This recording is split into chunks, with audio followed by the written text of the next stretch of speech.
Welcome, ladies and gentlemen, boys and girls, dogs and cats, hogs and zebras, gypsies and the sheep.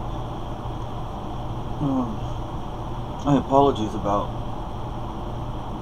last night's video.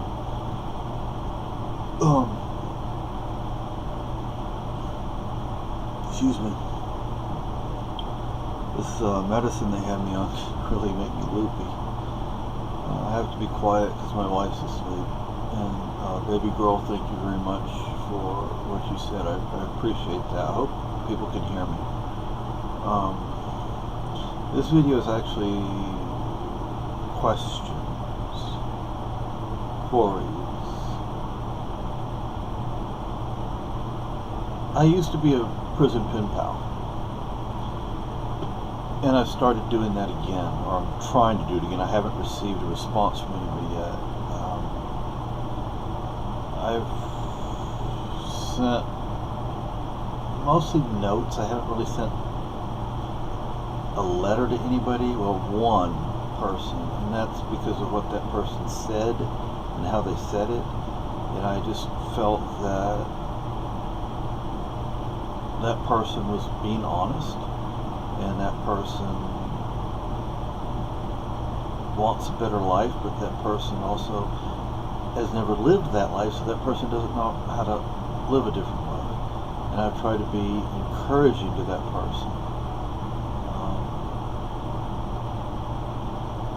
But see, that's what I'm looking for in a prison pen pal. I've also set some rules for myself. I'm setting rules and goals for myself. It feels good. I mean, not just with this, but with other things as well. No death row inmates, no lifers, preferably somebody with no more than 2 years, roughly 2 years on their sentence. Both male and female, straight, gay, trans, bi, this, that, I don't care. Black, white, Asian, Hispanic, Middle Eastern, Oceanic, I don't care. What I do care about is what they say and how they say it, how I take what they say.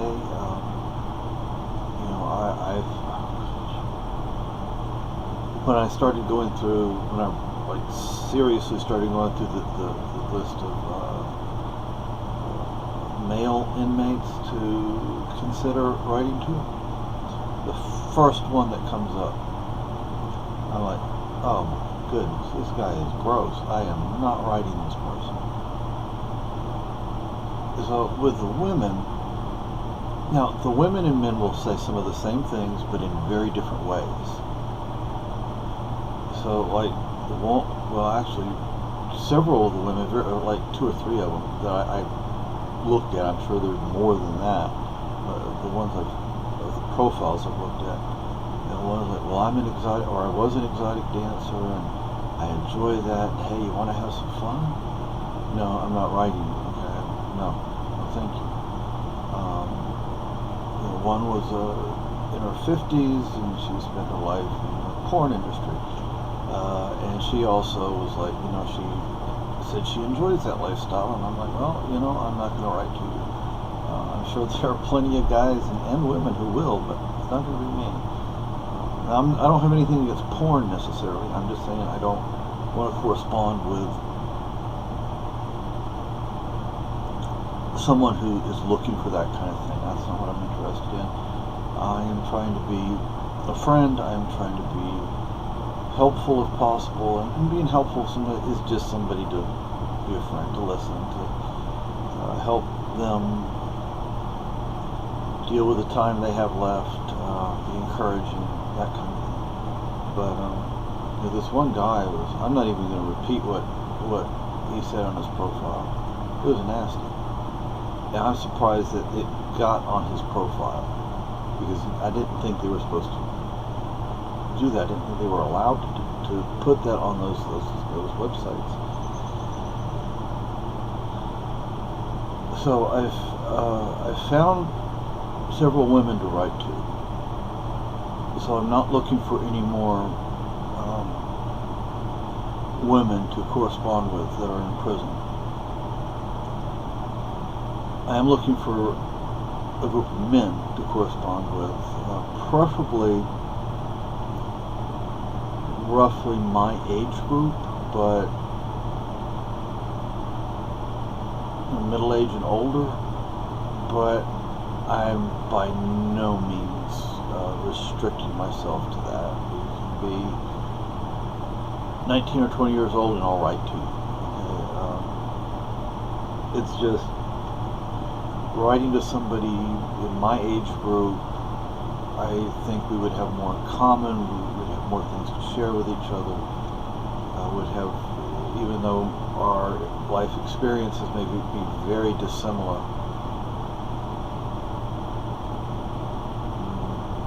we might still be able to, we lived through the same era, the same world events, the same national and local, not necessarily local events, but the same world events and national events, per se. I mean, if they're not from here, like me, I'm not from here, but I've lived here most of my life, so anyway, like I said, I've dealt with I found a group of women, so I'm not looking for any more possible female pen pals because I haven't received a response from anybody yet. And I may never receive a response, I don't know. But I am looking for male inmates. I also would prefer not to write to anyone in Texas.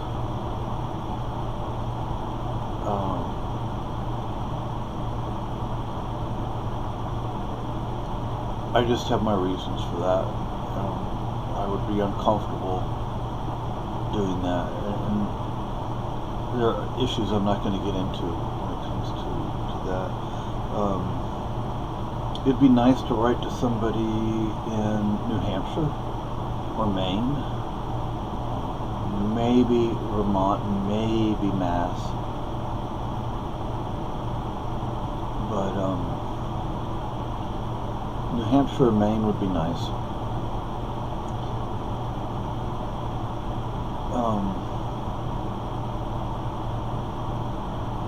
I'm not interested in writing to child rapists or rapist, period. I was looking through, I don't remember, I think I was looking through a disabled, no, I don't know, because I have like I have four sites pulled up right here. One is only for women, but the other three are for everybody. Well, actually, that may just be a search right there, it may not be a website. But, no pedophiles, no rapists. People who got sent up for manufacturing drugs. I don't want to write to them.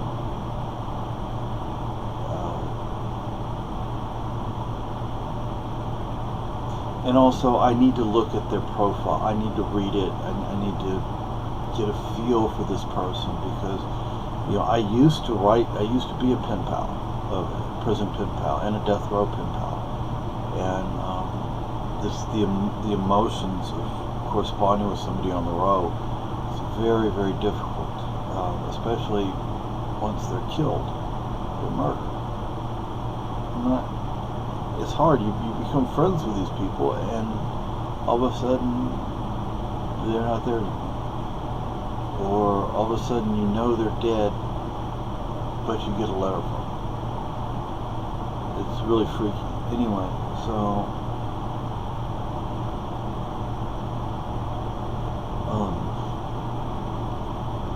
and New Hampshire sort of has a death penalty. It hasn't been used in years. There's only one person on the row, and he murdered a cop, and there is no question as to his guilt. He's not even from New Hampshire. He's from Mass. For those who don't know what I mean by Mass, I mean Massachusetts. Actually, the other day we were driving down the road, and some idiot driver, my first thought, it's a masshole.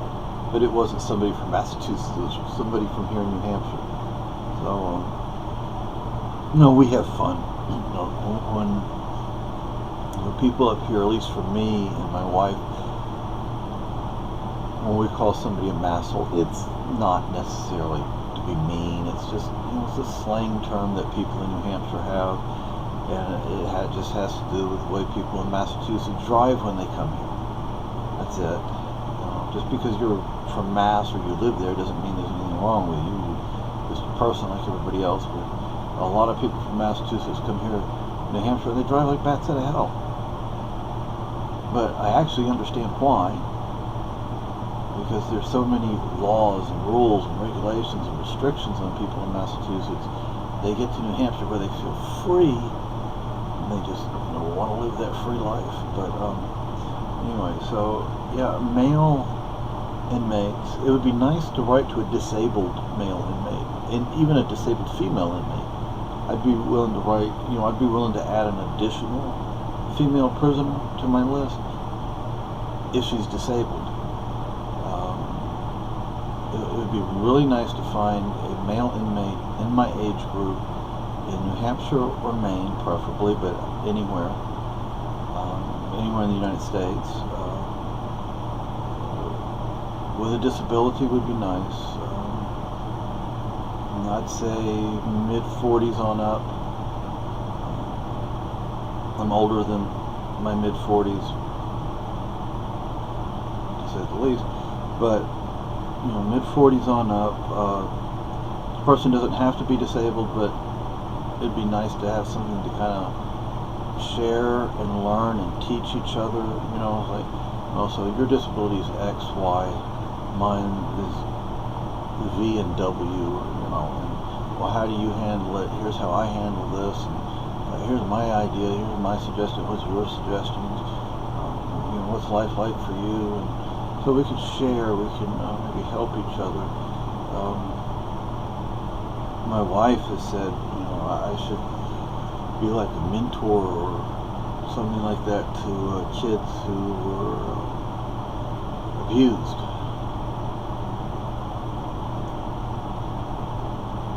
I've had a couple of people kind of look up to me in the past, and I don't enjoy that. I don't feel that I'm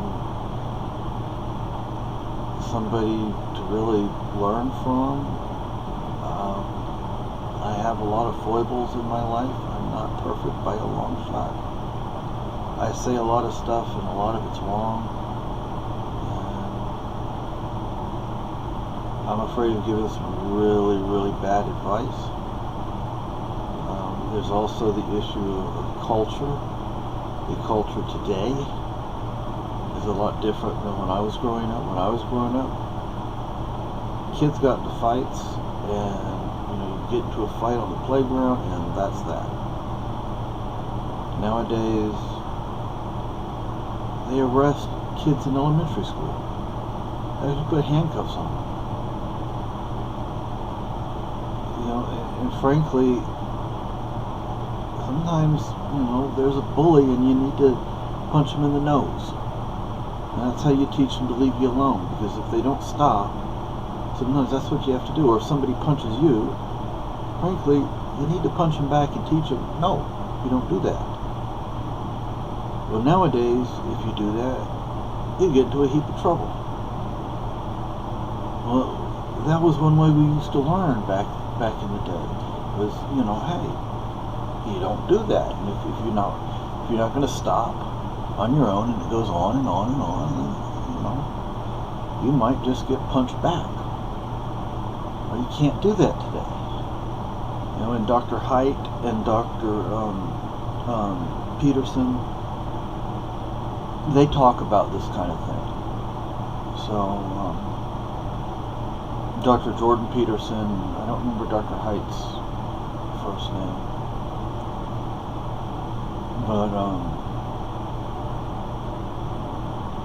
anyway, they talk about this sort of thing, and we'll maybe provide a link, if I can remember, to their YouTube channels. and to my daughter, if she's listened this far, and to my sister, I highly recommend Dr. Haidt and Dr. Peterson. I also like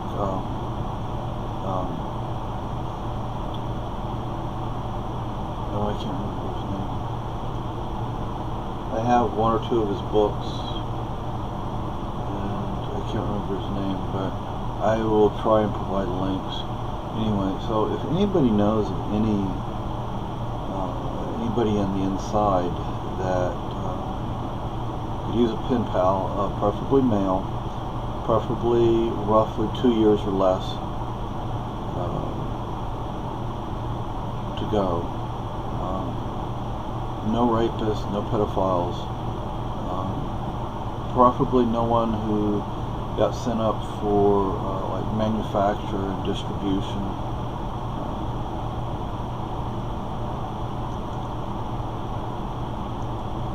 The whole thing with murder and manslaughter, maybe not. Maybe not.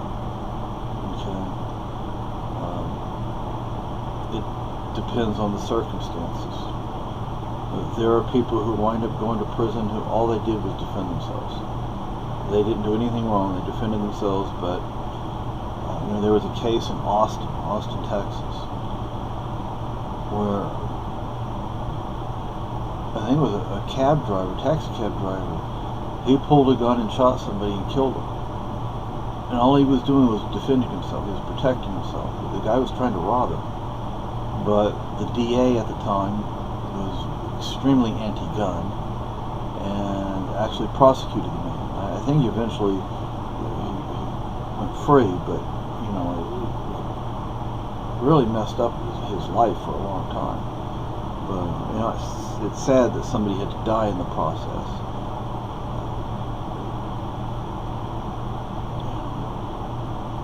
Anyway, so if there's anybody that could help me out here, I'd appreciate it. And also for anybody who is a prison pen pal. See, I'm not on Facebook anymore. I used to be, but I closed out Facebook. And there were groups on Facebook for prison pen pals, but I'm not on there, so I can't talk to anybody. And I refuse to open another Facebook. I've opened 2 or 3 fake Facebook accounts and then closed them out. But so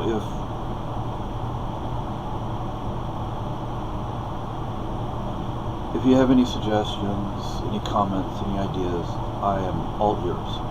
Well, actually, I only have 2 ears.